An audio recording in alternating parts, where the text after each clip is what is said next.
Okay, today I'm changing the rear brake pads on a 2003 Lexus GS 300. This is probably the easiest brake job you're ever going to see. These are the only tools needed. You need a breaker bar to loosen the lug nuts. This is a 22 millimeter. You need a screwdriver, a C-clamp, and you're going to need a hammer. The hammer is just to tap out, nothing serious. So as usual, you go ahead and break the lug nut, jack the car up, support it on stands, take the tire off.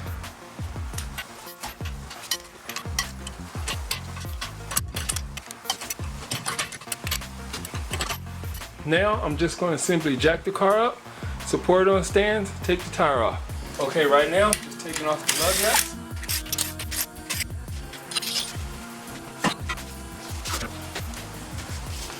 Okay, there it is.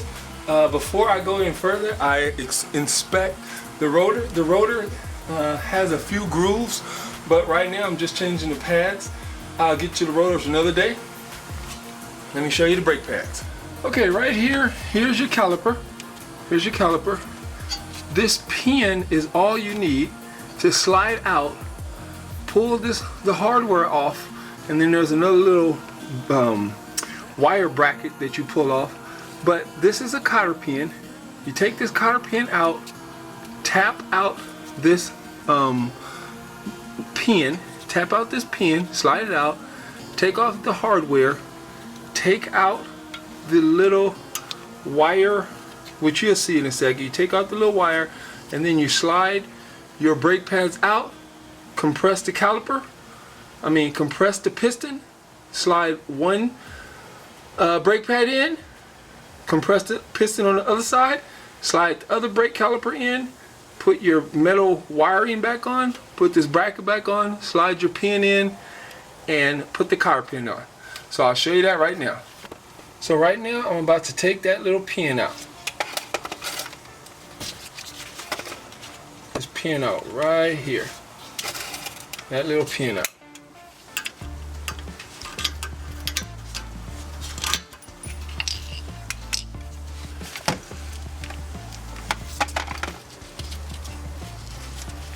Okay, there's the little pin. The little cotter pin. And now I'm about to slide this pin right on out, right here. This is where you might need the hammer to tap a little bit, but you simply just slide that out. Okay, in order to slide this pin out, if you take your hardware, see the bottom right here, and if you kind of depress it back, this slides right on out. So you simply just slide that right on out. And as you're doing this, make sure you pay a close attention to how this bracket and the wire setup goes on, because if you don't put it back on just right, you will damage some stuff. So as you can see, the wire bracket goes on in its little formation.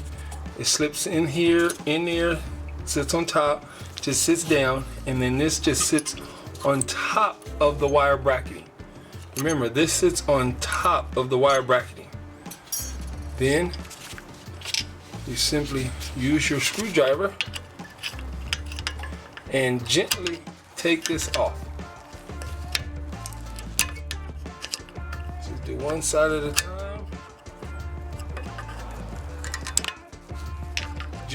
Gently take this off. Don't worry about it, it's not under that much pressure, so it's not gonna go flying everywhere as it just goes flying. So I lied. Okay, once you take this off, remember, you just squeeze this down here, and this top little hook right here slides in here. This is how you want to see it at the top, and then at the bottom you want it like this side. It'll be like that on both sides.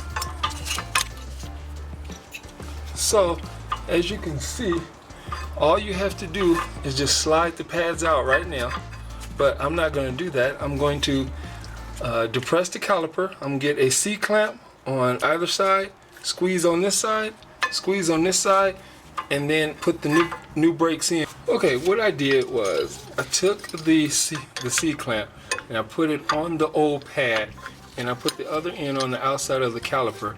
And you have to do one side at a time, and you have to leave the brake pad in on the other side, because when you depress one side, the other side comes this way.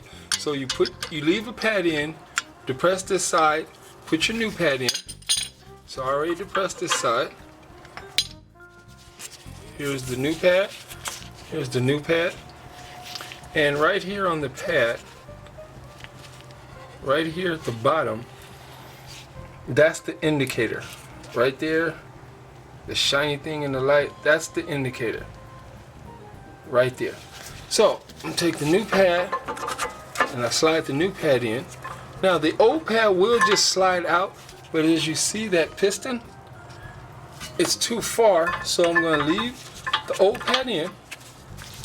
Then I'm gonna take the C-clamp and position it on the brake pad and the outside of the caliper until it pushes all the way back, and then I'll put the new pad in. Okay, as you can see, here's the old pad, and as I slide it out, look at how far the piston has been depressed. So here comes the new pad. The new pad simply slides in, and that's it. I will bleed the brakes. I will bleed the brakes right here. But I'm about to put the hardware back on. I use the new hardware. So let me get the new pin. So here's the new pin. Remember, it just goes on top right here in that hole, and the bottom just presses against each caliper. Each pad. So that's what it should look like. It lines up in the hole, and then the little brackets on top. In the hole, brackets on top. Your new hardware sits on top of that little metal bracket. It sits on top of it, and then you put your pin back in. I'm sorry, I have it on backwards. But it sits on top, and then you put your pin back in, and then that holds everything down. Okay, I just slid it back together. The little pin right here slides in on top of this bracket, on the top of your bracketing hardware. And remember, this bottom piece has to come out and rest on the outside of the caliper. And then I'll just simply put the cotter pin in on this side, bleed the brakes, and then I'm good to go. So after that, you just put the tire back on and torque the lug nuts to specs, which is typically 100 foot-pounds. So as usual, I appreciate you watching. If you have any questions, feel free to hit me up. I'll be sure to answer. You guys have a good one.